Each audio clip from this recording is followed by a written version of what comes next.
तमेयत व्यतम दायेयम अपनो सवियवीण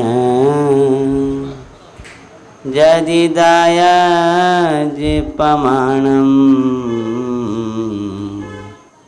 चुके जिछलम न गेतव्यम। हम तुझे आत्मिक वैभव देने जा रहे हैं, चूक मत जाना। चुके झलम मतलब क्या? चूक मत जाना, क्योंकि बहुत बार चूका है तो बहुत बार चूका है।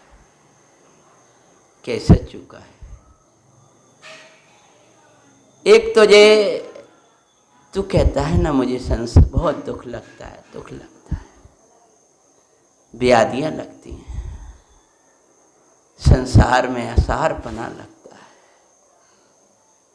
तो ये भव्य तुझे संसार से बचाने के लिए, तुझे कभी काम भोग ना सुहाए, इन सब से बचाने के लिए, तुझे बंद कथा से बचाने के लिए हम कोई अद्भुत आत्म वैभव देने जा रहे हैं। चूक मत जाना, क्योंकि अब चूक गया तो अवसर मिलना दुर्लभ हो जाएगा। यदि तुझे वास्तव में आत्म कल्याण की भावना जागी है। नेमिनाथ भगवान की पूजा अपन कर रहे थे, वृंदावन दास जी की, इसमें आया था, नहीं सो जाते जगत दुख ताते बिनि बोए सुगुनी मुख। कहाँ से बोले होंगे? जैसे आपको लगने लगता है अब सही नहीं जा रही है गर्मी, अब सही नहीं जा रही है शरीर की पीड़ा, ऐसे ही अब नहीं सहो जाते नहीं जगत दुख ताते बिनि बोए सुगुनी मुख। भगवान, अब मुझसे संसार का दुख सहा नहीं जाता है। जरा जरा में कर्म के उदय की दशाएं कैसी बदलती रहती। ज्ञानी को भी उदय की दशा में किस प्रकार की अवस्थाएं होती हैं, और उदय में अस्थिरता में जुड़ान होने से कैसा दुख का बीतती है। कल रामचंद्र भगवान का चरित्र पहुँच रही थी। अरे इन कर्मों पर तो हमारा बड़ी अतिशय कृपा बरस रही है, जिन कर्मों की कैसे कह रहे थे। सब कर्मन की व्यवस्था है मन भार में, लेकिन जब अपनी आनंद की वर्षा करेंगे तो ये कर्म टिकने वाले नहीं। भैया, जब तूने कहा है कि मेरे से दुख सहा नहीं जाता है, तो तुझे सुख के सागर से भेंट कराते। तुझे तेरी निधि तेरे में बताएं, तेरा वैभव दिखाएं, तू तो आनंदमयी। कितनी दशा कैसी दशा बाई में बनी हो, तन की हो तू तो ये ही नहीं। भैया, हम तुझे तेरा वैभव दिखा रहे हैं, ध्यान रखना, प्रमाण कर लेना। प्रमाण करने में अगर तूने समय नहीं लगाया तो तू चूक जाएगा। और प्रमाण मात्र सुनकर नहीं, मात्र कुछ विचार कर नहीं, मात्र थोड़ी मंद कसाई से नहीं, मात्र भार के कोई एकाध संयम ले ला, इससे नहीं। प्रमाण करना कैसे करना? अंतर में जा कर के प्रमाण कर लेना। और कहीं तुझे प्रमाण ना हो पाए तो छल ग्रहण करके मत जान बैठ जाना कि मुझे तो आत्मा के बारे में विषय में ज्ञान है, मैं तो जानता हूँ कि आत्मा कैसा है। कि कैसे जानते हो कि प्रमत्त प्रमत्त से पार है, गुण भेद से पार है, बद्ध स्पृष्ट आदि भावों से न्यारा है, जैन शासन का सार है, दर्शन ज्ञान चारित्रमयी है, जीव राजा है, द्रव्य भाव नौ कर्मों से न्यारा है।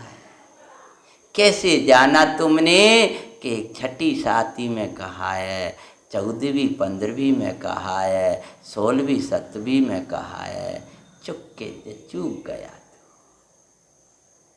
और तू अपने को ज्ञानी मान कर बैठ गया और छलिया बन गया अपने साथ चला। तो भैया तू चूकना नहीं, इस भव में चूक मत जाना भाई। बार बार आत्मानुभव की प्रयास करो, यही संसार से बचाने वाला है। माटी का परिणमन माटियों में चलेगा, भाव कर्म का परिणमन भाव कर्म चलेगा। प्रभु तेरा स्वभाव सबसे निराला निखारस अंतर में राज रहा है। भगवान कहते हैं मैं समस्त उद्यम से, अपने पूरे उद्यम से, पूरा के द्वारा मैं तुझे आत्मा दिखाऊंगा।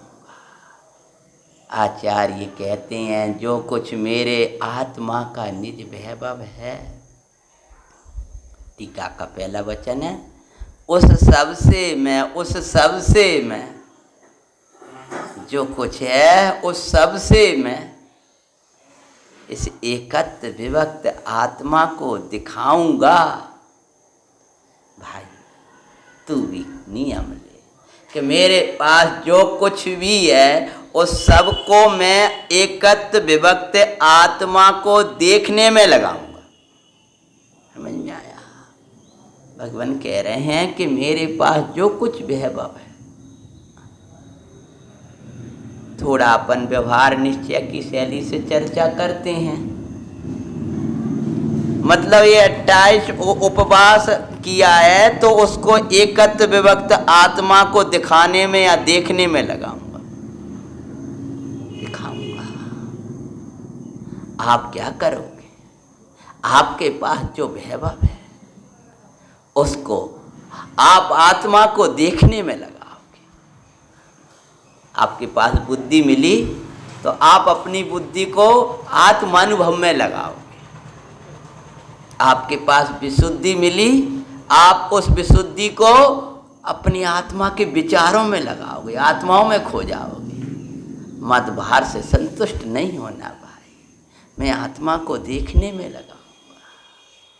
मैं सब कुछ, मेरा समय शक्ति चतुर्दशी का पर्व मिला, मैं आत्मा को देखने में लगाऊंगा। मेरे पास जो कुछ है, मेरा परमार्थ वैभव अभी तो प्रकट नहीं हुआ, सम्यक्त नहीं है, लेकिन व्यवहार से उपचार से जिसे आत्मा का वैभव कहा जाता है, उपचार से, परमार्थ से नहीं।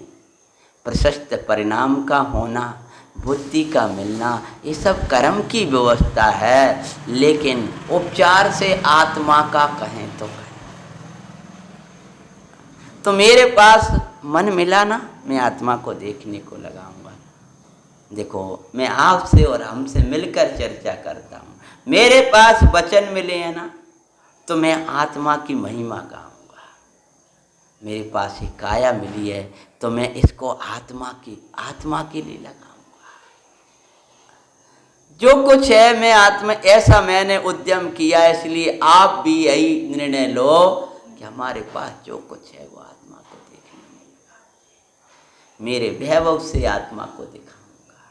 और मुनिराज कहते हैं कि जो भगवान आत्मा का प्रत्युर स्वयं संवेदन होता है वो मेरा वैभव है, उससे हम संपन्न हैं। उससे वो वैभव कैसा वैभव है कि हमें उपसर्ग के काल में भी दुखी नहीं होने देता है। सिर पर अगर सीढ़ियाँ जलने लगती हैं तो भी हम आनंद किया करते हैं। यह सो हमारा वैभव है। जो मेरो वैभव है जो मेरा वैभव है उससे मैं तुम्हें दिखाऊंगा।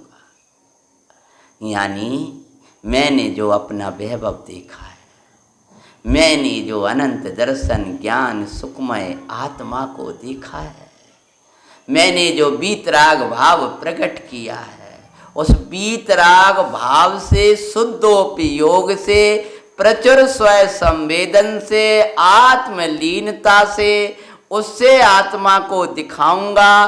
तो तू भी राग से मत देख। जब मैं मन वचन काय के पार अपने में रमी हुई वीतराग परिणति के द्वारा निर्विकल्प समाधि के द्वारा भगवान आत्मा को दिखाऊंगा, तो तू मात्र शब्दों में ही मत देखना, मैं शब्दातीत होकर दिखाऊंगा। मतलब शब्दातीत होकर दिखाऊंगा मतलब वास्तव में साक्षात परिणति से दिखाऊंगा। मैं तुझे दर्शन कराऊंगा, कैसा है तेरा प्रभु,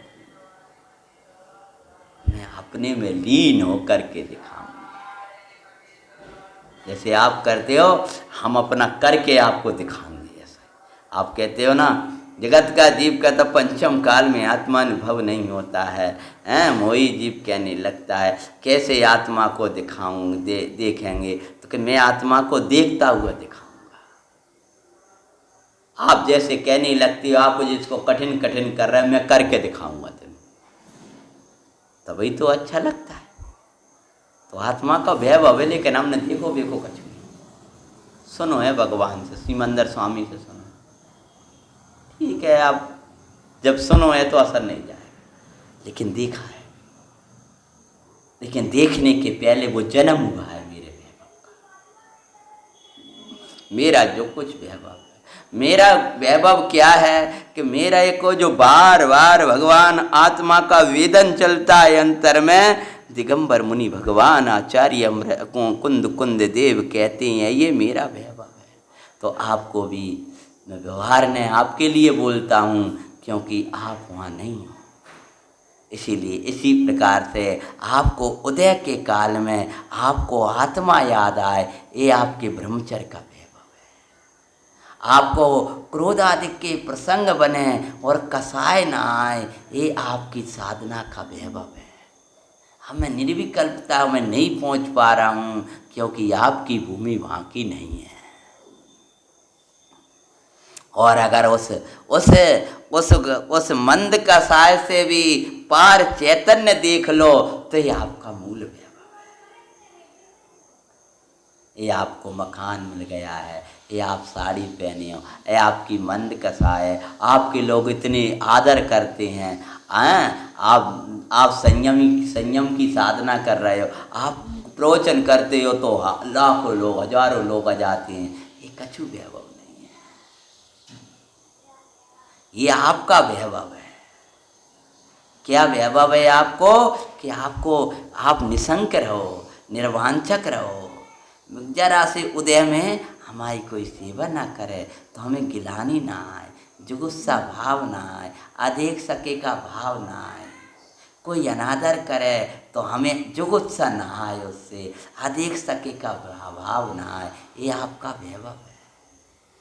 आप जगत की बातों में ना आओ, आप तो बहुत बीमार हो, आपको तो न जाने कब हो जाएगा। आप तो ये समझो हम तो निरामय तत्व हैं, मुझे कुछ नहीं हुआ है, नैष्किंच, मेरे तत्व में कुछ नहीं हुआ है। बाहर में जब राख की ज्वालाएं जलती नहीं, तब मेरे तत्व का कुछ नहीं बिगड़ा, तो तन की ज्वाला मेरे तत्व को क्या करेगी? वो तो अत्यंत भिन्न पड़ी हुई। वो राख की ज्वाला तो मेरे घर में आके जल रही है, तभी मेरा तत्व तो वितराग स्वरूप रहा, मेरा तत्व तो निराग स्वरूप रहा, मेरा आत्मा तो निकसाय स्वरूप रहा। तो ये तन की व्याधियाँ, तन के रोग आकर के मेरे आत्मा को रोगी कर देंगे, ऐसा कैसे होगा? तो आपको हर प्रसंग में वस्तु का स्वरूप याद आए। रामचंद्र जी कैसे कहने लगे? केवल जान तसु गति भाई, आप क्यों अपना कर्तृत्व का बोझा रखते हो? ऐसा कब होगा? भगवान केवली के ज्ञान में है। उस बात को तो आप बिल्कुल ऊर्ध्व रखो, तब आपको आकुलता नहीं होगी। वस्तु स्वरूप का विचार करते हुए जो करोगे वो कर्तव्य कहलाएगा, कर्तृत्व नहीं कहलाएगा। और आपको उस काल में आकुलता नहीं होगी, क्योंकि आप जानते हो कि ये सब परिणमन मेरे अधीन नहीं है। मुझे जल्दी से वहाँ उसमें पहुँचना है, वहाँ पहुँचना है। वो आत्मन तुम यहीं सिद्धत्व की स्थापना करो। हम उन आचार्य महाराज के संग में जाकर के मुझे समाधि करना है। अब बीच में ही शरीर की स्थिति ऐसी हो गई। भद्रबाहु स्वामी ने ये विचार नहीं किया था कि श्रवण बेलगोला के भयंकर जंगल में ही हमें समाधि लेनी होगी। वे तो दक्षिण साइड जा रहे थे, सोच रहे थे किसी स्थान पे होगा, वहाँ सकल समाधि लेंगे। लेकिन वहाँ आ गया तो अब इन्हें ये नहीं विचार किया थोड़ा और चल लें, यहाँ कैसे करेंगे? जहाँ है वही अमर आत्मा की स्थापना करी और समाधि। मेरा सम्यक, मेरा ज्ञान, मेरा चारित्र, मेरी बोधि, मेरी समाधि मेरे आत्मा से संबंध रखती है। मेरी निश्चिंतता मेरे आत्मा से संबंध रखती है। मेरी निरामयपना मेरे आत्मा से संबंध रखता है। मेरा सम्यदर्शन, ज्ञान, चरित्र, निसंगता, निकांक्षितता, मेरे परिणाम की विशुद्धि मेरे आत्मा के साथ संबंध रखती है। और मेरा आत्मा मेरे साथ सदा है। जहाँ मैं अपने आत्मा को याद करूँगा वही मुझे विशुद्धि होने लगेगी। और मैं किसी क्षेत्र का, किसी संयोग का लक्ष्य करूँगा तो संयोग तक पहुँचना, उस क्षेत्र तक पहुँचना, वो मेरे आत्मा के अधीन नहीं है, वो कर्माधीन। आप प्रवचन में नहीं आ पाए, लेकिन प्रवचन की विशुद्धि व्यवहारने से तो कुछ ठीक है आपका कहना, निश्चय से वो प्रवचन में से नहीं आ रही, वो आपके भीतर से आ रही। आपका जितना चित्र आपको इन वचनों में अच्छा लगता है, अपनापन लगता है, आदर लगता है, तब आपको ये भाव आते हैं। इसलिए कभी घबराओ मती कि ये चले जाएंगे तो क्या होगा, कि मेरे पास जो कुछ है वो सब कुछ होगा, मेरा जो है वो सब कुछ होगा, इनके द्वारा दिया हुआ नहीं होगा। तो अंतर में विचार करो, ये क्या दे रहे हैं मुझे, कि ये कुछ नहीं दे रहे। परमार्थ मुझे जो कुछ मिल रहा है वो इधर से मिल रहा है। आप अगर प्रवचन भी सुन रहे हो और आपको अंदर से अच्छा लग रहा है तो आपको अंदर से अच्छा लग रहा है। वो अच्छा लगाने वाले का कभी विरह नहीं होता है, वो शांति देने वाले का कभी विरह नहीं होता है, आपके आत्मा के वैभव का कभी विरह नहीं होता। आप कभी दरिद्र नहीं होते हो, आप कभी दीन नहीं होते हो, आप अपने सिद्धत्व को नहीं छोड़ते हो, आप संसारी नहीं होते हो। ये आपको संसार नहीं लागू पड़ता है। ये जीवराज तो पे संसार लागू पड़ता ही नहीं है। तू जबरन अपने को संसारी मानकर क्यों बैठा है? ऐसा आपको हर समय, हर क्षण अपना आत्मा ऊर्ध्व जे आपका वैभव है, ये आपकी संपत्ति है। इससे आपका अनंत काल आनंद में बीतेगा। जी आपका जो आपने जिस संपदा को माना है वो एक भव में भी काम में आने वाली नहीं है। ये जो आपके अंदर में सम्यक विचार चलता है, सम्यक सोच चलता है, ये मैं व्यवहार है, ये आपका वैभव है। बस वैभव पे बोल रहा हूँ मैं आपके लिए। ये आपकी सुख का साधन है। तो मैं अपना पूरा पुरुषार्थ करके आत्मा को देखूंगा। मिला समय सार मुझे जग से क्या काम, अंतरी मुखियो द्याऊं आत्म राम, द्याऊं आत्म राम, मैं तो द्याऊं आत्म राम, समय सारी मुझे जग से क्या काम। तन से क्या काम, वचन से क्या काम, काया से क्या काम, मन से क्या काम, धन दौलत से क्या काम, परिवार कुटुंब से समाज से मुझे क्या काम। माना मेरा काम तो बोलो समय सार से होगा। कोई नहीं कर पा रहा तो मुझे क्या काम, कोई कर रहा है तो मुझे क्या काम। अंतर्मुखो तमरा, मेरा काम तो एक ही है।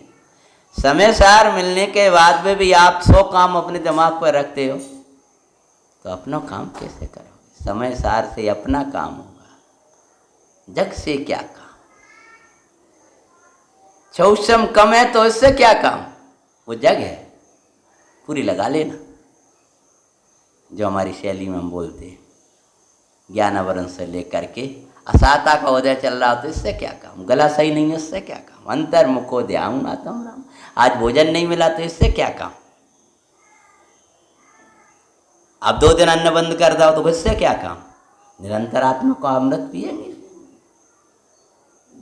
तो जो कुछ मिला है मेरे पास वो मैं आत्मा में कितना लगा रहा हूं और अनात्मा में कितना लगा रहा हूं। जब आचार्य कह रहे हैं कि मैं अपने पूरे वैभव से, पूरी शक्ति सामर्थ्य से आत्मा को दिखाऊंगा, तो ये भव्य तू भी संकल्पित हो जा कि मैं अपनी पूरी शक्ति सामर्थ्य के साथ आत्मा को देखूंगा। भगवान कहते हैं कि मेरा वैभव है क्या। वितराग प्रचुर सब संवेदन, कितना जो वैभव मूल बात करेंगे, मूल आगे जा करके सुंदर आनंद निरंतर झरता 17 पेज पर, निरंतर झरता हुआ स्वाद में आता हुआ, निरंतर झरता हुआ स्वाद में आता हुआ जो सुंदर आनंद, उसकी मुद्रा संयोग प्रचुर स्व संवेदन, प्रचुर संवेदन स्वरूप स्व संवेदन, ये निज वैभव का जन्म, से निज वैभव का जन्म, सम्यक्त का, ज्ञान का, चारित्र का, ये मेरा निज वैभव है। निरंतर आनंद आनंद आनंद आनंद आनंद आनंद, ये मेरा वैभव है। आनंद झरता मेरा, आनंद झराता हुआ तत्व प्रकट होता है। नियम सार का कलश याद है तुमको? तत्व, हाँ ठीक है, लेकिन क्या है उसके पहले? इंद्रिय की लोलुपता को छोड़कर तत्व लोलुपी जिसका चित्त हुआ, उसको आनंद झराता हुआ तत्व प्रकट होता है। जगत की जिज्ञासाएं मर गईं और आत्म जिज्ञासु हो गया। आत्मा की लगनी लग गई, उसको आनंद झराता हुआ तत्व प्रकट होता है। और वो तत्व जो पर्याय में प्रकट होकर आया है, उसी का नाम है अपना वैभव। और उसी से कुंद कुंदी स्वामी कह रहे हैं, मैं समय सार को दिखाऊंगा। अब तुझे भी जगत की लोलुपताएं छोड़ करके आत्म लोलुपी होकर के भगवान चेतना का सिंधु, चेतना का नाथ, आनंद का कंद, परमात्मा पूर्णानंद की खान परमेश्वर, उस परमेश्वर को देखना है। निरंतर आनंद झराता हुआ, निरंतर सुखी रखने वाला, कोई अवस्था हो सब अवस्थाओं में तृप्ति देने वाला, तुझे कभी क्लेशित नहीं होने देने वाला, तुझे कभी दुख नहीं वेदन कराने, दुख वेदन ना करने दे, ऐसा प्रभु प्रकट दर्शन देगा। मैं अपने वैभव से दिखाऊंगा, मैं अपनी विशुद्धि से दिखाऊंगा। अगर ऐसे मैं विशेष शुद्धि जो शुद्ध उससे दिखाऊंगा। तो आप क्या कहोगे कि मैं भी अपनी विशुद्धि से ही देखूंगा, मैं अपने परिणामों को विशुद्ध करके ही देखूंगा। ऐसे ही नहीं जल्दी ऐसी परिणामों में जल्दी में सुन ला और चले, ये सुनने का नाम नहीं।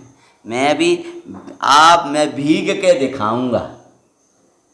हम आपसे कहते ना, हम विषय में भीग ना जाए तब तक हम व्याख्या ही नहीं कर पाए। तो आप भी अपने आप में ये लगाना कि जब तक आप उस विषय में भीग नहीं जाओगे तब तक आप भी सुन नहीं पाओगे। समझे? हमें वो रस ही नहीं बन रहा, हमें अंदर से विशुद्धता ही नहीं है बन पा रही। इतनी विकल्प बने, अब ऐसा हो गया, अभिनय होगा, ये हो गया, हम नहीं कर पाएंगे अब इसकी व्याख्या। 5 ना हो तो बात अलग है, लेकिन आपको व्याख्या सुनना है तो हम विशुद्धि से ही बोल पाएंगे। तो आप भी अपने आप में ये समझना कि आप विशुद्धि से ही सुन पाओ। आप कर्तृत्व का बोझा रख के नहीं सुन पाओगे, आप कुछ अलग अपने को मान कर नहीं सुन पाओगे।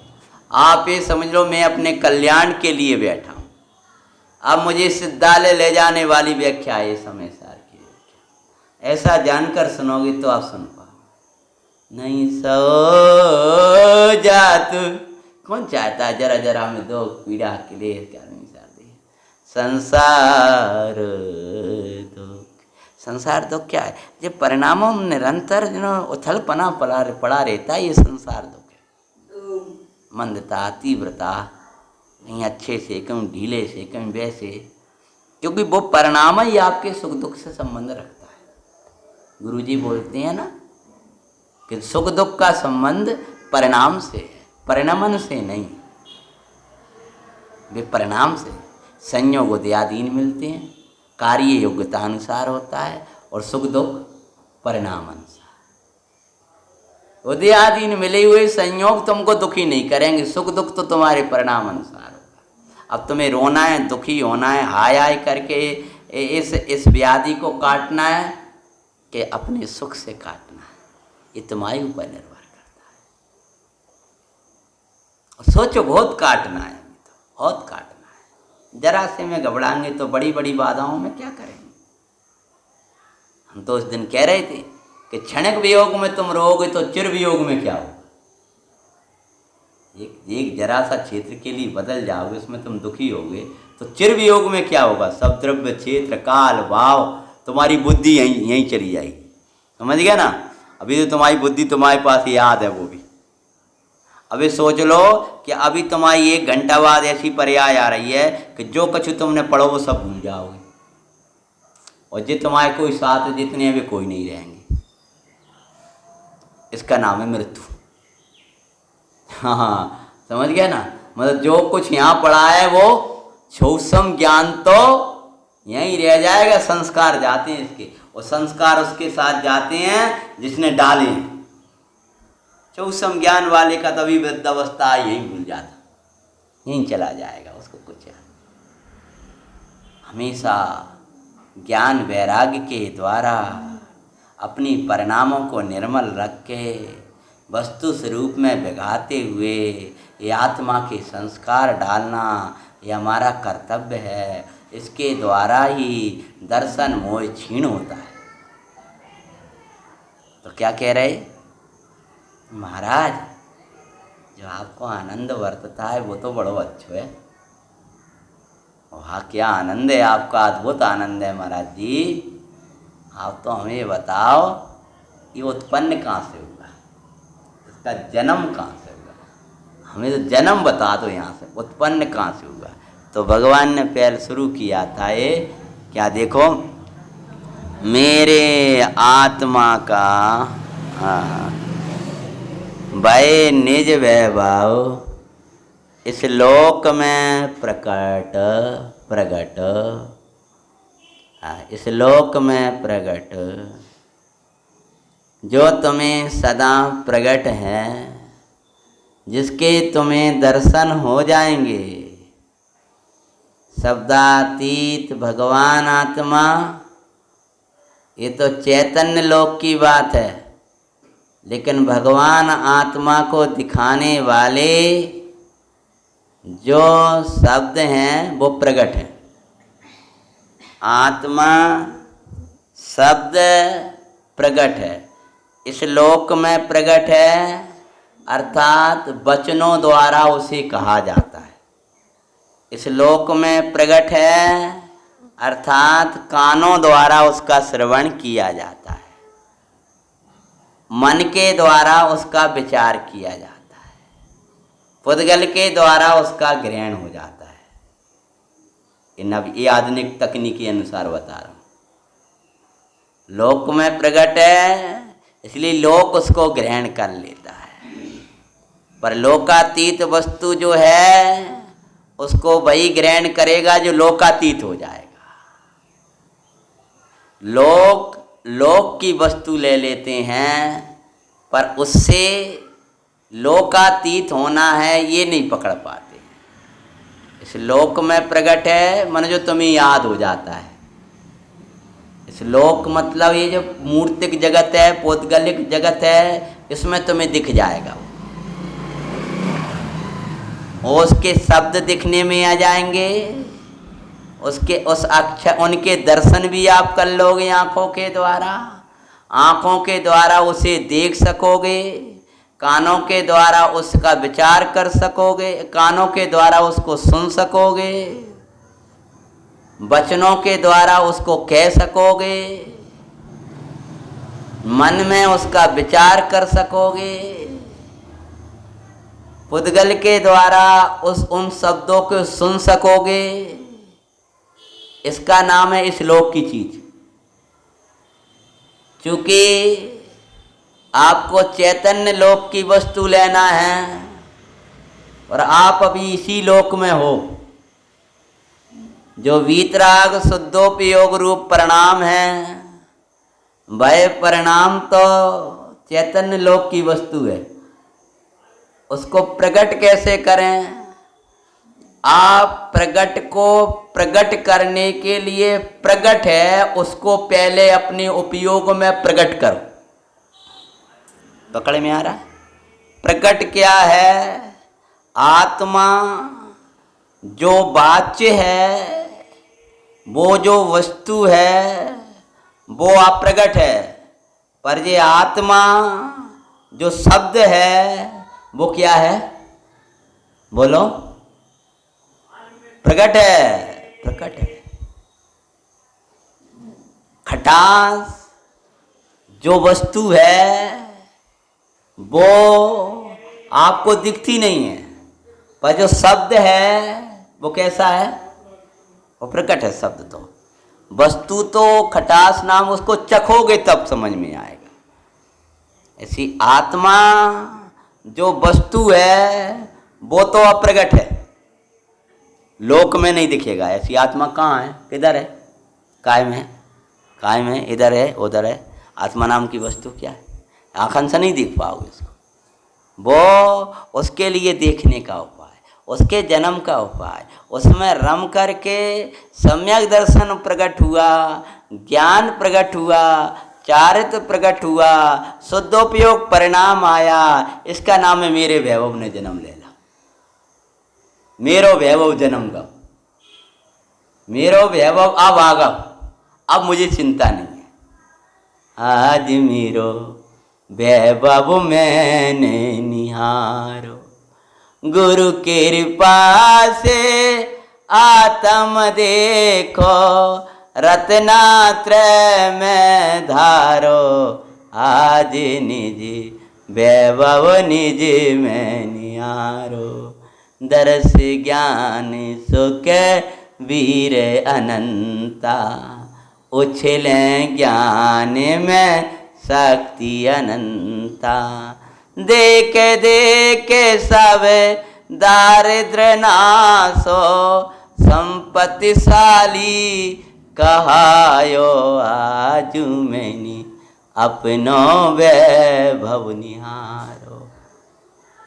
अब हम क्रोध नहीं करेंगे, अब हम मानी नहीं होंगे, अब हम दुखी नहीं होंगे, क्योंकि हम संपन्न हो गए। सम्यक्तादिक से संपन्नता से ही संपन्नता आती है। सम्यक्तादिक के बिना तो दरिद्रता है, विभिन्नता है।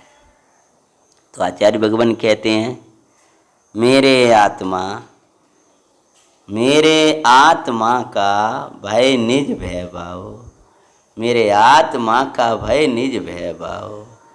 जो सम्यक दर्शन है वो मेरे आत्मा का निज वैभव है। जो सम्यक ज्ञान है वो मेरे, एक ग्रंथ छोड़ दे दो, मेरे आत्मा का निज वैभव है। जो सम्यक चारित्र है वो मेरे आत्मा का निज वैभव है। चलो उसमें देख लो, हैं इधर देख, कोई बात, मेरे आत्मा का निज वैभव। निशंक रहना, निकांक्षित रहना, निर्विचिकित्सक होना, मूर्ता नहीं होना, मेरे आत्मा का निज वैभव है। मुनिराज के पास जो आनंद मिल धरता है वो क्या है बोलो? मेरे आत्मा का निज वैभव है। बीतरागी भगवान जो मुद्रा दिखाई दे रही है, आनंद झर रहा है। जिन मुद्रा आज निहारी, मेरी निद्रा भगी दुखकारी, हैं? जिन मुद्रा आज निहारी, मोय निद्रा भगी दुखकारी। देखे देखे जिन भर को मैंने, ज्ञाता मैं दृष्टिधारी, हुआ चैतन्य विहारी। रामचंद्र जी ने कल कितनी सीता जी के वियोग में दुखी थे, और भगवान के दर्शन करे तो सब दुख मिट गया। इतने इतने विद्याधर मिले, लंका मिली, सब कुछ मिला, तब तक सीता जी को विकल्प नहीं कहा। भैया बाहर की सुविधाएं तुम्हें मिलेंगी, लेकिन तत्व तुम्हारे जीवन में नहीं होगा, भगवान की भक्ति तुम्हारे जीवन में नहीं होगी, तो तुम्हें शांति नहीं मिलेगी। पैसा बाहर की वस्तु दे सकता है, शांति नहीं दे सकता है। सुख और शांति, सम्यक विचार ये धन से नहीं आते हैं, ज्ञान के बल से आते हैं। तो मेरे आत्मा का निज वैभव है कि हमें कछु नहीं चाहिए, हम निर्वांछक रहते हैं। मेरे आत्मा का निज वैभव है क्षमा दिखभाव, भाई निज वैभव इस लोक में प्रगट, लोक में दिखने वाला, समस्त वस्तुओं का प्रकाशक, सब वस्तुओं को दिखाने वाला। समस्त वस्तु मतलब क्या? जीव, पुद्गल, धर्म, अधर्म, आकाश, काल, सबको बताने वाला हैं। समस्त वस्तुओं को दिखाने वाला, षट द्रव्यों के दर्शन, षट द्रव्यात्मक इस विश्व को दिखाने वाला, समस्त वस्तुओं को दिखाने वाला हैं। यानी उसमें ये सब भगवान आत्मा तो दिखाई देगा, लेकिन उसमें अजीव, धर्म, अधर्म, आकाश, काल, इस सब का दिखाने वाला, स्यात् पद की मुद्रा वाला, क्या कह रहे हैं, जिसमें मोहर लगी है, किसकी? स्यात् पद की। उसमें जो शब्द ब्रह्म है, जो शब्द ब्रह्म। अब शब्द ब्रह्म की विशेषता बताइए। यानी जो अंतर में शुद्धोपयोग रूप परिणाम हुआ है, महाराज जी कह रहे हैं जो हम आनंद करते हैं वो प्रकट किससे? उसका जन्मदाता बता रहे हैं पहले। बहुत अच्छा व्याख्या है, विचारों में बहुत चलता है। अब तुम्हारे सामने जितना आ जाए, ये शब्द ब्रह्म है, ये शब्द ब्रह्म है। अब ये शब्द है ना, वो ब्रह्म है, क्योंकि जैसे ब्रह्मा होता है, ब्रह्म होता है, वो सर्वव्यापी है। लोक में कहा जाता है, लोक की मान्यता है। ऐसे यह शब्द है, वो सबको दिखाने वाला है, जीव को, पुद्गल को, धर्म को, अधर्म को, आकाश को, काल को। लेकिन कैसे दिखाता है कि प्रत्येक वस्तु को स्यात् पद मुद्रा वाला, भगवान के एक एक शब्द, एक एक वचन में स्याद वाद लगा देता है। आचार्य भगवान समंत्र बद्री स्वामी कहते हैं कि हम कहीं स्याद लगा ना पाए तो आप लगा हुआ ही जानना। क्योंकि स्यादवाद शब्द तो हमारा हर वाह में लगा हुआ है। जिनवाणी के एक एक शब्द शब्दों की पहचान स्याद शब्द है, और आप एक ही विवक्षा पकड़ कर बैठ जाते हो तो आपने उसके पहलू जाने ही नहीं। भगवान संसारी भी सिद्ध समान है, स्याद शब्द लगाया, सिद्ध है, संसारी भी सिद्ध है, स्यात सिद्ध है। द्रव्य की अपेक्षा, पर्याय अपेक्षा नहीं। तो स्यात नहीं लगाओगे तो गड़बड़ हो जाएगी। जी नित्य है, क्योंकि नित्य ये दिख रहा है पुद्गल, ये नित्य के अनित्य कि नित्य है। इसमें जो अनंत पुद्गल परमाणु में भी नित्य हैं, लेकिन जो पर्याय है चौकी रूप वो कैसी है? अनित्य है। तो प्रत्येक वस्तु को दो पहलुओं से दिखाने वाला मुद्रा है उसकी। जैसे भारत की मुद्रा है, भारत की पहचान, हमारी मंदिर जी की सील लगी है, सील जिसे बोलते हैं, मुद्रा कहें, सील कहें, पहचानने का चिन्ह कहें। आप कैसे जानोगे कि आपके मंदिर का साहित्य है? उसमें मुद्रा लगी हुई, उस पर सील लगी हुई, नेमना जिन चैत्यालय दिगंबर जिन मंदिर लिखा, वो सील लगी हुई हमारा हो। ऐसे जहाँ एकांत चल रहा होगा वो भगवान के वचन नहीं है, स्वच्छंदता की बातें चल रही है, बस हम तो शुद्ध समान शुद्ध हैं, प्रभु हैं, पर्याय सपने का मतलब चार्ज हो रहा है, और पर्याय परिणत हो गई, अपन तो वही की वही रह गए। यहाँ स्याद शब्द नहीं लगा, ये भगवान के अनंत का शब्द ब्रह्म नहीं है। वहाँ जहाँ स्याद शब्द लगा हुआ है, क्यों? स्याद शब्द को लगाए बिना वस्तु को स्पष्ट नहीं कर पाओ। सीधा प्रचो संवेदन वाला वैभव से तुम आत्मा को कैसे देख पाओ? तो तुम्हारी बात करनी पड़ेगी कि नहीं पड़ेगी? इसलिए स्याद शब्द व्यवहार ने लाना पड़ेगा। सीधी ट्रेन शिखर जी की आप कैसे पकड़ लोगे? जहाँ बैठे बैठे घर में आपको अपना ऑटो पकड़ना पड़ेगा, आपको बस पकड़नी पड़ेगी, आपको वापस स्टैंड तक पहुँचना पड़ेगा। सीधी शिखर जी के पहाड़ पर कैसे पहुँचोगे? बदलते जाओगे, बदलते जाओगे। आपको ये कभी ये कहाँ जा रहे हो? कि शिखर जी जा रहे हैं और घोड़ ऑटो में बैठ रहे हो। अरे साइकिल पे जा रहे हो, सामान रख के, कहाँ जा रहे हो? कि शिखर जी के साइकिल से जा रहे हो? कि ना ना ना ना, साइकिल तो यहीं छोड़ जा। तो वो उसको भी कहेगा शिखर जी जा रहा हूं। ऐसे ही व्यवहार तो स्थूलता से उठाएगा, क्या है जी मेरो आत्मा को वैभव। कल बिल्कुल यहीं से शुरू किया था ना कि साधन भी मेरे आत्मा के वैभव, क्योंकि जो मेरे आत्मा को वैभव दिखाते, यहाँ शुरू किया था। और यहाँ कहेंगे द्रव्य गुण पर्याय का भेद विकल्प भी है, वो भी परमार्थ से मेरा वैभव नहीं है। भीतर जाकर जो कहेंगे जो आत्मा का चिंतन चलता, ये भी आत्मा को वैभव नहीं है लो। और कल कह रहे साधर्मी आत्मा के वैभव। ये दोनों बातें कैसी आ रही हैं? वो लोग को क्या लगा है? स्याद शब्द लगा है। वो विवक्षा अलग है, ये विवक्षा अलग है। एक और कहेंगे ज्ञानी को जिन भक्ति में आनंद रस झरता है, आनंद रस झरता है जिन भक्ति करत रे। और एक और कहेंगे आत्मा के विचार में भी कंटाला आता है। दोनों बातें कैसे? स्याद शब्द लगा है। तो कहते हैं समस्त वस्तुओं का प्रकाशक है स्याद पद की मुद्रा वाला, जिसमें लगा है प्रत्येक में स्याद, जो शब्द ब्रह्म है। कैसा है ये शब्द ब्रह्म? ये एक एक जो लिखा है ना, तम एयत दावी बियत्तम दाए हम अपनों सभी अवीण। ये क्या है? ये है शब्द ब्रह्म। ये ब्रह्मा है, ये आत्मा है, ये वस्तु का प्रकाशक है। ये इसको ब्रह्म कह रहे हैं ये, क्योंकि ये ब्रह्म को दिखाता है। और जगत के जितने शब्द हैं वे भ्रम हैं, ब्रह्म नहीं है, क्योंकि वे भ्रमाते हैं। रोटी खा लो, पानी पी लो, खाया पिया वहां चले जाओ, ये क्या है? बोलो, भ्रम है, भ्रम। क्यों? ये ब्रह्म, वाह, ये तो मैं भ्रम है।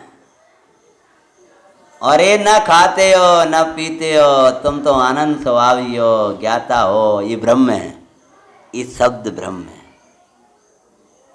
जैसे आपसे कहा था ना कि एक विद्वान लोग कह देते अपनी शैली में, एक ब्रह्मचारी होते हैं, एक ब्रह्मचारी होते हैं। हाँ हाँ, शरीर है, कर्म है, रागादिक है, वो तेरो स्वरूप तो नहीं है, उसमें ही चरण करता रहता है, ये ब्रह्मचारी है। का ब्रह्म नहीं, ब्रह्म में क्या, ब्रह्म मतलब मिथ्यात्वादिक के साथ चरण करने वाला, कसायों के साथ। और भगवान आत्मा आनंद कंद परमात्मा, उसमें को मान कर जान कर उसमें रमे, इसका नाम ब्रह्मचारी है। ब्रह्म के साथ रहते हैं वे ब्रह्मचारी हैं, और ब्रह्म के साथ रहे, मैंने करो, मैंने धरो, मैंने खाया, मैंने पिया, मैंने ये किया, ये तेरा भ्रम हो रहा है, समझ में आया? तो कहते हैं ऐसा मैंने व्यवसाय किया है। क्या कह रहे हैं? ये मैंने निर्णय किया है, मैं इस निर्णय में मैंने ये व्यवसाय किया है कि मैं आत्मा को दिखाऊंगा। तो मैंने भी यही व्यवसाय किया है कि आत्मा को देखूं। नहीं तो नीचे ऊपर आ गए अपन, नीचे हैं, नीचे देखो। और इस मेरे आत्मा का वैभव मन मेरा प्रचुर स्व संवेदन, मेरा वीतराग परिणाम, मेरा सुंदर आनंद झरता हुआ जो अंदर में बरतता है, वो है मेरा वैभव। ठीक है ना? को क्या है मेरा वैभव? कि मेरा जो सुंदर आनंद झरता, देखो देखते हैं ना, निज वैभव, निरंतर आनंद झरता हुआ, स्वाद में आता हुआ सुंदर आनंद, निरंतर आनंद झरता हुआ, स्वाद में आता हुआ सुंदर आनंद, उसकी मुद्रा युक्त प्रचुर स्व संवेदन रूप स्व संवेदन, वही निज वैभव है। सीधे तक का जो आनंद आनंद आनंद सदुपयोग रूप परिणाम बरतता है, वो मेरा निज वैभव है। उस निज वैभव का जन्म इस शब्द ब्रह्म से हुआ है। इससे लोक में प्रकट वस्तुओं को प्रकाशक स्यात्पत्र की मुद्रा युग जो शब्द ब्रह्म, अब उसका स्पष्ट करते हैं। शब्द ब्रह्म मतलब अरहंत का परमागम। शब्द ब्रह्म मतलब है आत्मा का आनंद आया है, तो आगम नहीं लिखाया, क्या लिखा? परमागम लिखा है। तो परमागम से अजीब कैसे जान लेगा कि जो परमागम को जानेगा वो आगम को भी जानेगा। जिसने परमागम आगम नहीं जाना वो परमागम को भी नहीं जानता। जो आगम जानेगा वो परमागम को जान पाएगा, और जो परमागम को जानेगा उसको आगम को भी वो जानेगा। आगम तो पहले समझ के आया है। आगम मतलब जिसमें न्याय विवक्षा, षड्द्रव्यादिक का विशेष वर्णन, गुण पर्यायुक्त द्रव्य का वर्णन, ये सब बताया जाता है। लोक अलोक कर्म नौका, इन सब का वर्णन आएगा। लेकिन ये कौन से सब बात की कर रहे हैं? जो आत्मा का अनुभव, वो शब्द ब्रह्म, अरंत का परमागम, अरंत का परमागम। परमागम मतलब जो परम तत्व है, परम पारनामिक भाव है, ज्ञायक भगवान आत्मा है, शुद्ध बुद्ध तत्व है, उसको दिखाए, उसका नाम परम है आगम। जो परम तत्व में को तुम्हारे परिणति में ले आए, उसका नाम है परमागम। समझ में आया? परम तत्व, ज्ञाता तत्व, देखो हाँ, काय का वेदन कर रहे हो अभी। जो परम तत्व, ज्ञाता तत्व, पारनामिक भाव, ध्रुव भाव, स्थायी भाव, जो परम तत्व है, ओ परम तत्व, विचार करो, कोई को विकल्प होए तो।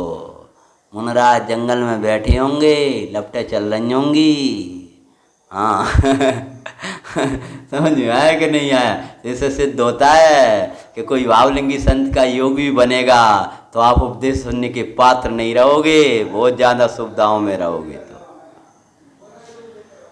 तो कुंद कुंद स्वामी आएंगे तो वहाँ जाके तुम पंखा लेके नहीं जाओगे अपनो, महाराज लगा लद्दो अभी हैं। हाँ सोचो, महाराज जी बैठे होंगे, और महाराज जी की तो बात छोड़ो, पंडित जी का प्रवचन होगा तो क्या करोगे बताओ। अभी पंडित जी आ जाया तो क्या करोगे, हुआ हुआ करत रही हो 1 घंटा और का। इसलिए कहते हैं तपस्या के स्थानों में तपस्या को करो। क्या कहते हैं, शब्द ब्रह्म अरंत का परमागम, अरंत का परमागम, उसकी उपासना से उसका जन्म हुआ है। बड़ा अच्छा है, एक ही शब्द में बहुत आनंद है। उसकी उपासना से, किसकी उपासना से, कि हम तो उन्हीं शब्द ब्रह्मों के समीप ही रहते। यानी उपासना मतलब उसका श्रद्धान से, उसका ज्ञान से, और उसमें ही मगन हो जाने से। जिन वचसी रमनते स्वयं वान्ते मोह। उपासना किसे कहते हैं, उसमें अपने परिणाम को मगन कर देने का नाम उपासना होता है। ऐसे थोड़ी होती है उपासना, ऐसे ऐसे बैठे ना सफल जन्म मेरा हुआ, क्या कर रहा है, उपासना कर रहा है भगवान की। ऐसे उपासना नहीं होती, परिणाम को मगन कर दें उसे, उसकी उपासना। उप मतलब समीप, आसन मतलब तिष्ठना, समीप में रहना। उप मतलब अब तिष्ठना मतलब रमना, तो उप मतलब सम्यक दर्शन, सम्यक ज्ञान, और आसन मतलब सम्यक चार। वैसा ही मानना, वैसा ही जानना और वही आचरण करना, इसका नाम है उपासना। अपने को आत्मा मानना, आत्मा जानना और आत्मा में आचरण होना, इसका नाम है उपासना। यहां कहा इयत्त वियत्तम, इसका नाम क्या है, उपासना कहां से हो जाएगी। ये क्या इयत्त वियत्तम क्या चीज है, ये शब्द ब्रह्म है। अब इसकी उपासना कैसे होगी, वैसा ही मानना, बोलने की कोशिश नहीं करते फिर क्या थक जाते हो। वैसा ही मानना, वैसा ही जानना और उसी में आचरण करना, इसका नाम है उपासना। देखो, अपने समीप ले आना, अपने निकट ले आना। पहले तो इनकी उपासना, इनकी उपासना कैसे है, इसी को सत्य मानना, इसका विश्वास, क्या मैं गायक हूँ, क्या मैं विभक्त एकत्व विभक्त प्रभु हूँ। पहले इसकी उपासना करो, इसके समीप में रहो। मैं तो ये हूँ, ऐसा मैं हूँ, ये तो मैं हूँ, यही मैं हूँ, यही मैं हूँ, इसको ऐसा मानो। और जब भी जानने का विकल्प आओ, यही जानो, मुझ में नहीं है रहो, मुझ में नहीं है सो, मुझ में कुछ नहीं, ये ऐसा ही जानो। भगवान कहते हैं, भगवान कहते हैं व्यवहार की उपासना, मुझे ही आचरण करो, खूब खुश रहो। हम तो आत्मा है, हम तो क्या है, इसका नाम यही आचरण, इसका नाम है उपासना। ये व्यवहार उपासना कह रहे। तो शब्द ब्रह्म की उपासना कैसे कहें, कि शब्द ब्रह्म में जो कोई कहा गया अर्थ ब्रह्म है। अब निश्चय, व्यवहार ही नहीं होगी तो निश्चय कहां से होगा। जो शब्द ब्रह्म जिस ब्रह्म को दिखाता है, उस शब्द को ब्रह्म क्यों कहा है, कि ब्रह्म को दिखाने वाला, आत्मा को दिखाने वाला होने से उस शब्द को ब्रह्म कहा जाता है। और जो आत्मा को दिखाने वाला नहीं होता है, उन शब्दों को भ्रम कहा जाता है। भटकाते हैं, इधर उधर कह रहा, कथा क्या कहते कुछ समझ में नहीं आता।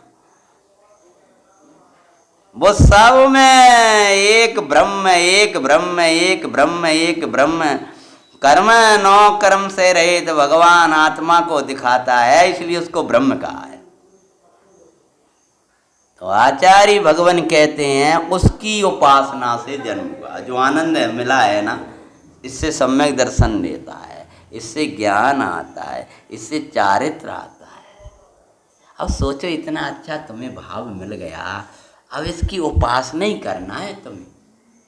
हम यहाँ से वहाँ चले जाओ, वहाँ से एक कर लें, वहाँ एक कर लें, इनकी उपासना करना है। तुम्हारे भाग्य से तुम्हें ऐसा अर्थ समय सार से मिल गया, तो क्या करना है? उपासना करना है। और उपासना के लिए मन की शांति चाहिए। उपासना के लिए आपको मन की शांति नहीं मिलेगी तो आपकी उपासना नहीं होगी। मन में वासनाएं होंगी तब तक उपासना नहीं। और मन में वासना, वो एक ही वासना मत लगाइयो, क्रोध मान माया लोभ सब, कोई विकल्प भाव, कोई कर्तृत्व, तब तक आपकी इसकी उपासना नहीं हो पाएगी। नहीं तो देख लो, अब जिनको कोई को विकल्प बना, रोटी बनाना है, पानी बनाना है, जी करना है, गर्मी लग रही है, सर्दी लग रही है, तबीयत खराब है कि ऐसा है, बोलो क्या होगा? तुम क्या क्या आए हो? मान के चलो मैं 10 मिनट बाद मिल जाऊँ ऑटो में, अब वहाँ आ जाऊँगी, तो अब क्या होगा? तुमने जो विकल्प बना के बैठ गए ना, तो उपासना नहीं हो पाएगी।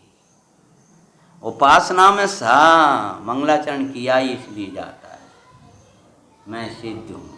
सिद्ध कभी क्षेत्र नहीं बदलते, सिद्ध कोई विकल्प नहीं करते, तब समय सार सुना जाता। अपने में सिद्धत की स्थापना कर ली, मैं ना बीमार हूँ ना मैं दुखी हूँ ना मैं तो सिद्ध बन के बैठोगे तो सुन पाओगे। और सिद्ध मान करके स्थापना करेंगे तो सुना पाएंगे, नहीं तो कहेंगे ये तो ऐसे ही हैंगे, ये तो ऐसे ही हैंगे, ये तो सो रहे हैं, ये तो ऐसे सुन रहे हैं, ऐसा करते रहे। वक्ता भी ऐसे ही होते हैं। आजकल स्थितियाँ जो रहती ना, वक्ता सिद्धत्व की स्थापना कर पाते हैं, इसलिए बात नहीं आ पाती, न श्रोता अपने में सिद्धत्व की स्थापना कर पाते। इसलिए समय सार चल ही नहीं रहा, चल ही नहीं रहा, खूब चल रहा है। लोग कहते ना सब जगह भेजो, सब जगह करो, सब जगह चल रहा है, सबको लगेगा सब जगह चल रहा है। अपने में चल जाए, अपने में चल जाए तो उपासना करना है। समय सार की एक एक शब्द की उपासना करना है आपको। फिर देखो आपको अपना परमात्मा मिलेगा कि नहीं मिलेगा, क्योंकि कुंद कुंद स्वामी की प्रतिज्ञा ऐसी नहीं जाएगी।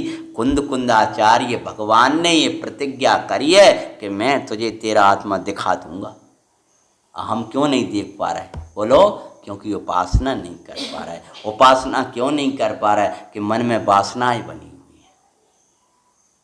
और वासनाओं को निकालने के लिए ही आचार्य भगवान ने कहा, एक द्रव्य दूसरे द्रव्य रूप नहीं होता, कोई किसी का करता नहीं है। अब इतना छोड़कर कहीं पुण्य भाव में ना अटक जाए, सोने और लोहे की बेड़ी की तरह है।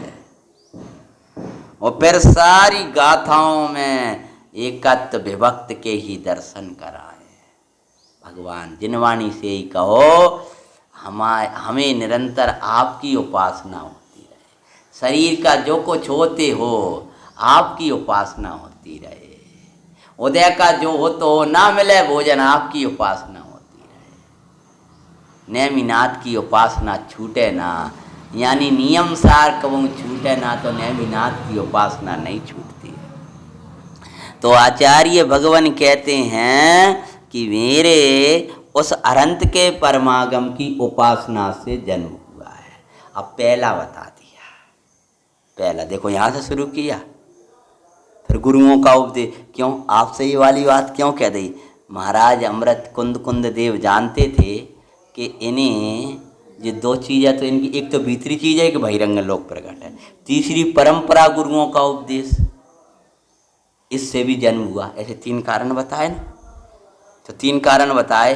तो इनमें आपको सहज उपलब्ध क्या है? सहज उपलब्ध है वो क्या है? लोक में प्रगट। प्रगट मतलब चाहे रात हो चाहे दिन हो, कोई समय हो, ये शब्द ब्रह्म सदा है। नहीं आई समझ में? क्यों? अभी निर्गंत गुरुओं की परंपरा कहाँ चल रही है? तो परंपरा गुरु को उपदेश क्या मिलाओगे? आगम से ही मिलाओगे और क्या करो? वास्तव में तो गुरु निर्गंत को ही कहा जाता है। अब इनका उपदेश क्या? उनका उपदेश से, वो तो आपके पास है नहीं। इसलिए पहला इसकी उपासना है।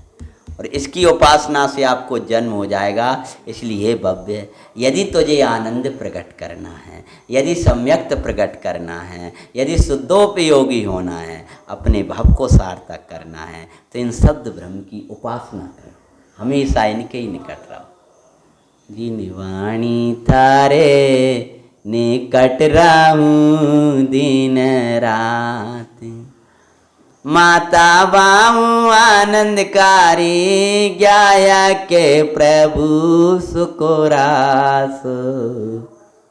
सब जगह उदय गोस्ता वही का वही द्या वही घूमे, दिनेश्वर देव की वाणी की गूंजे, शब्द ब्रह्म की गुंजायमान होना चाहिए, शब्द ब्रह्म गूंजते रहें। तो एक बार देखो, मेरे आत्मा का निज वैभव यानी सम्यक दर्शन, यानी सम्यक ज्ञान, यानी सम्यक चारित्र, यानी प्रचुर संवेदन, यानी मुनि अवस्था का जन्म, वैराग्य का जन्म, इस मेरे आत्मा का वह निज वैभव इस लोक में प्रकट बिल्कुल दिखाई दे आपको। समस्त वस्तुओं का प्रकाशक, आत्मा के साथ सबको दिखाने वाला, स्यात् पद की मुद्रा वाला जो शब्द ब्रह्म है। शब्द ब्रह्म की विशेषता टीका याद करो जल्दी से, सब चिंतन कर सको।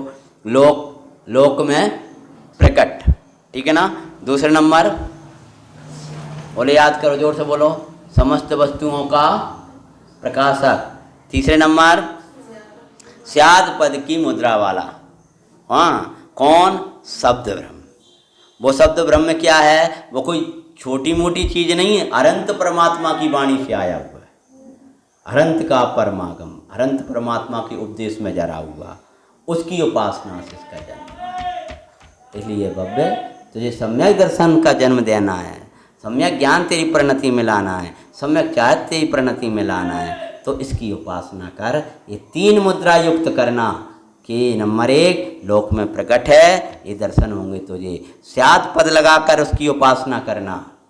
और दूसरे नंबर, सब वस्तुओं की टेंशन मत करना, अजीब काय में जानने हमारा, वो तो मोबाइल देखना पड़ेगा, बाकी ज़रूरत नहीं है। इसी से लोक और अलोक सब दिखाई देगा, अजीब अजीब सब दिखाई देंगे। ऐसा शब्द ब्रह्म अनंत का परमागम है, उसकी उपासना से इस सम्यक दर्शन का, इस शुद्धोपयोग का, ये मेरे वैभव का जन्म हुआ है। तो इसकी उपासना कर, अपने वैभव को पैदा कर, फिर तुझे वैभव से वैभव मिलाना मैं तो इस समय दिखाऊंगा। ओम नमः शिवाय।